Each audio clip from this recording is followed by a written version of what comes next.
Nicolas Ferreira expõe a verdade por trás do projeto de Erika Hilton pelo fim da escala de trabalho 6x1.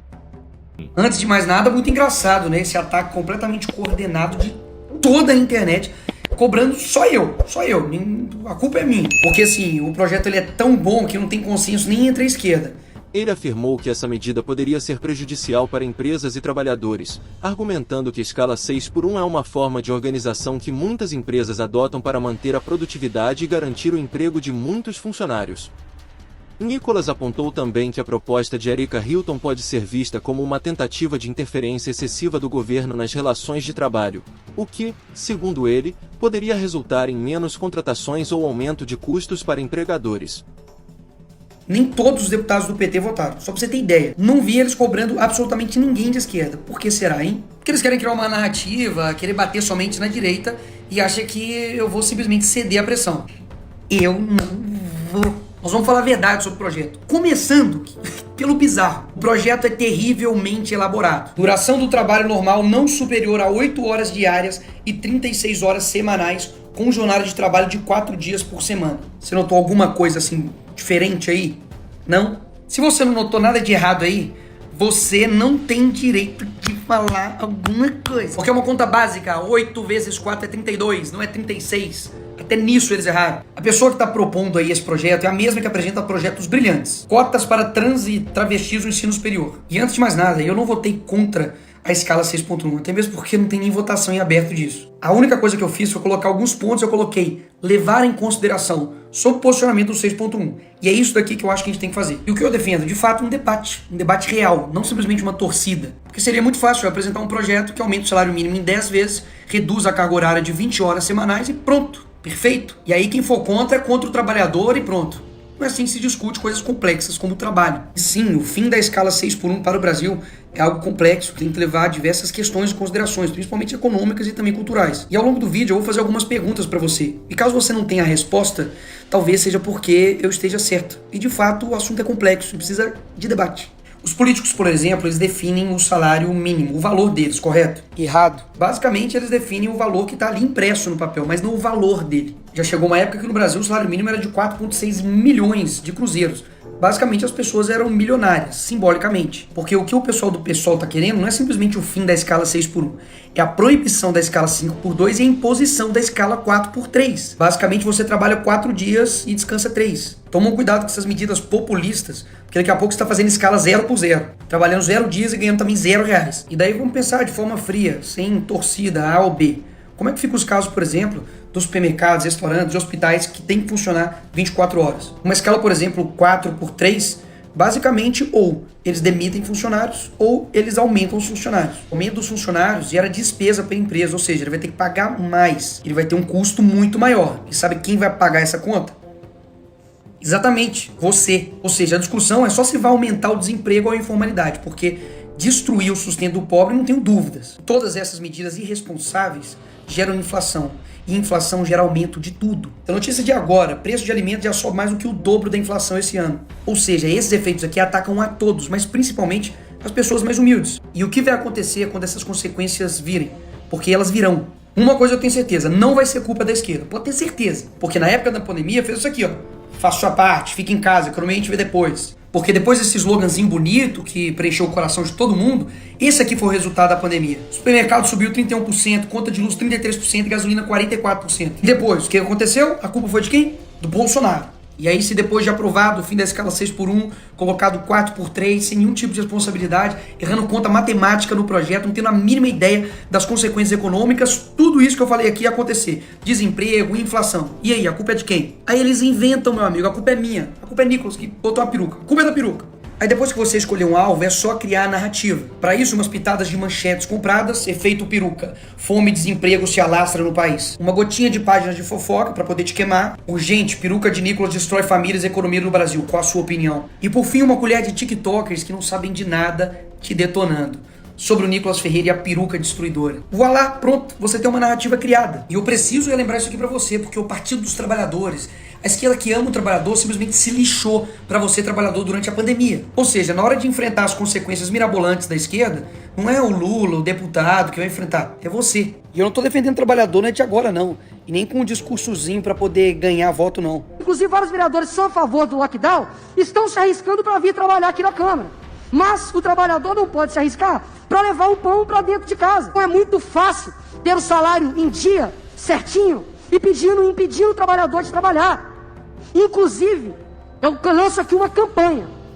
Político que é a favor de lockdown, adote um desempregado e pague as contas dele. Obrigado, presidente. Essa época escancarou pra todo mundo o tanto que eles estão se lixando pra você. E agora eles são os únicos preocupados com os trabalhadores. Entenda, a esquerda faz de tudo pro voto. Tudo. E amam vender um discurso fácil. Para de comprar isso, que o Brasil vai pra frente. Vai por mim.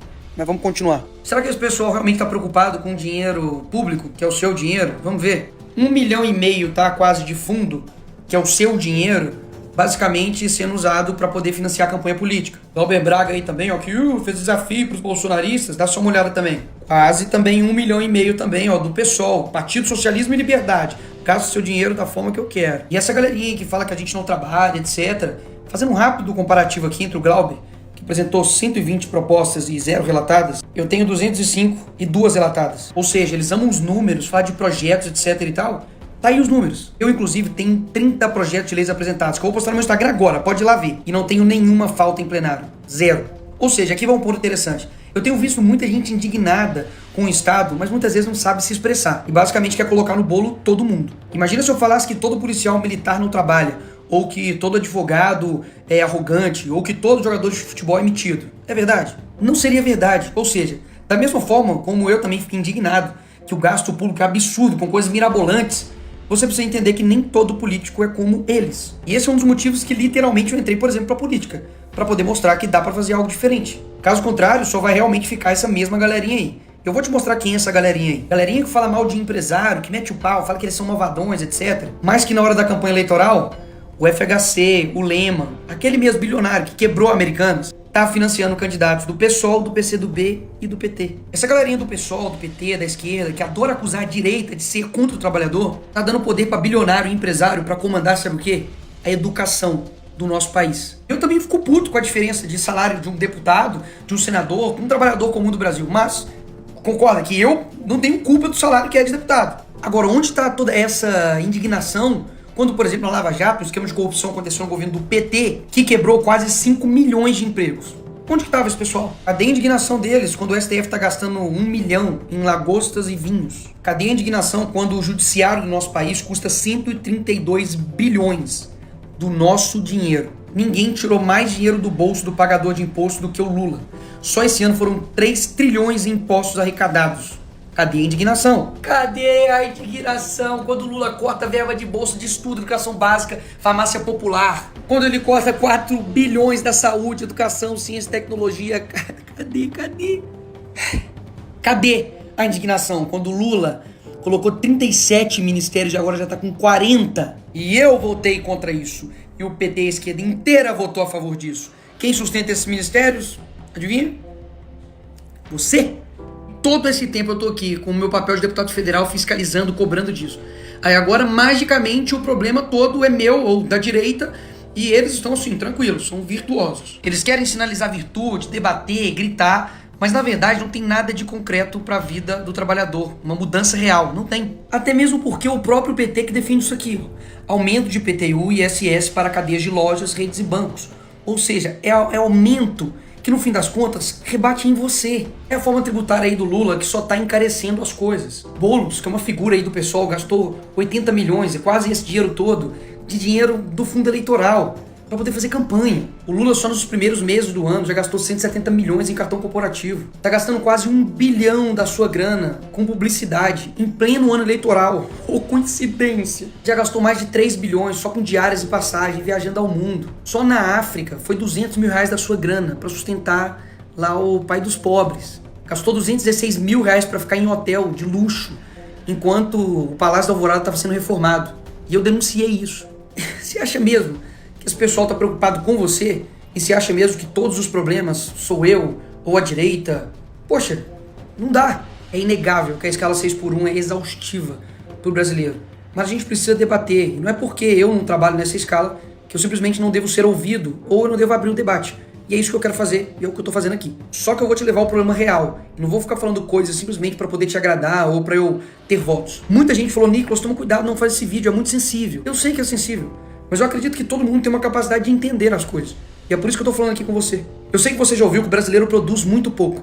E olha, o brasileiro leva 1 hora para produzir o que o americano faz em 15 minutos. E por quê? Será que é porque o brasileiro é preguiçoso, ele não trabalha? Claro que não. Você sabe disso, você trabalha pra caramba. Um dos motivos é que o brasileiro demora 1, 2, 3 horas para chegar no seu serviço. E mais 2, 3 horas para poder voltar. É claro que vai perder a produtividade dessa forma. Você praticamente perde seu tempo inteiro somente em trânsito. Só que esse tipo de coisa acaba passando batido. A gente está tão acostumado com um transporte público de merda desse que, enfim, ficou normal. Criminalidade atrapalha também a produtividade do brasileiro. Porque afinal de contas, ele tá lá parado no ponto de ônibus e vem um bandido e rouba o celular dele, que ele dividiu em 12, em 30 vezes. Se ele passa mal, lascou. O cara fica lá 8, 12, 2 dias parado para poder ter uma consulta. Quando chove, a rua da sua cidade fica dessa forma, uma porcaria. É uma linha de asfalto. Claro que isso também atrapalha a produtividade. Se você tem um carro, você vai ter gastos com ele, porque não tem carro que sobreviva a isso aqui. E gradativamente dessa forma, durante o seu dia você não percebe. Mas o Estado ele tá te ferrando. Então eu concordo, o debate é muito mais do que simplesmente direita e esquerda. É sobre um Estado preguiçoso grande que te suga e não te entrega nada. E o responsável por executar tudo isso é o poder executivo. E eu não vou falar a resposta não, você responde aí na sua casa. Nos últimos 30 anos, qual é a ideologia que predomina nos poderes executivos? Presidente, governador e prefeito. Então, ou seja, o buraco é muito mais embaixo. E pessoas assim, que tem essa postura, quando alguém não concorda 100% com essa pessoa e discorda, ela passa a ser traidora, ela passa a ser uma inimiga. Muito dificilmente desse tipo de gente vai vir alguma coisa que realmente vai te ajudar. Neymar tem um salário de 21 milhões por mês. Temos aqui derrotar o Bolsonaro e taxar as grandes fortunas. Esse tipo de gente que vai te ajudar? Sério mesmo. Gente que fala mal do Neymar, tô brincando, mas gente que tem um pensamento tão esdrúxulo assim, que basicamente tem um ódio, tem uma raiva de empresários, de quem gera emprego, de quem gera renda. E na verdade ele é um hipócrita, que se coloca em defesa dos trabalhadores, mas que simplesmente tanto o seu partido, ou o partido que está na presidência, o PT, nada faz por eles. Propostas tão esdrúxulas que fez 8 vezes 4 virar 36.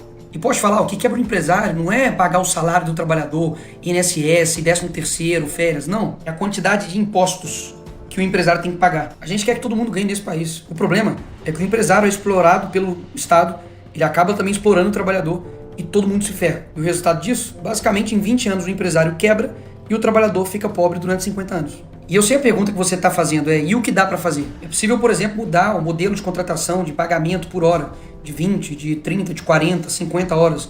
Mas isso, obviamente, vai esbarrar em diversas questões burocráticas trabalhistas, que está na CLT. Desonerar a folha para todos, ou dar incentivo fiscal a empresas que acabarem com 6x1 ou 5x2. Enfim, dá para fazer muita coisa. E é isso que eu e vários deputados têm feito, trabalhando para poder entregar algo de fato plausível. E não somente uma oferta fantasiosa para poder te agradar. Isso dá para fazer. O que não dá é jogar o debate para esse nível. Se os empresários são tão bons, trabalhem eles mesmos em suas empresas.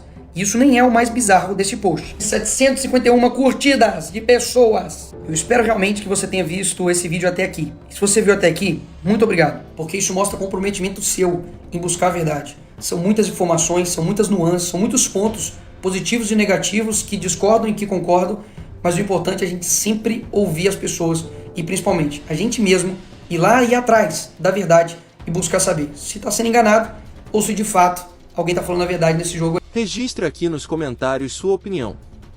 Se inscreva, curta e compartilhe. Que Deus te abençoe e até o próximo vídeo.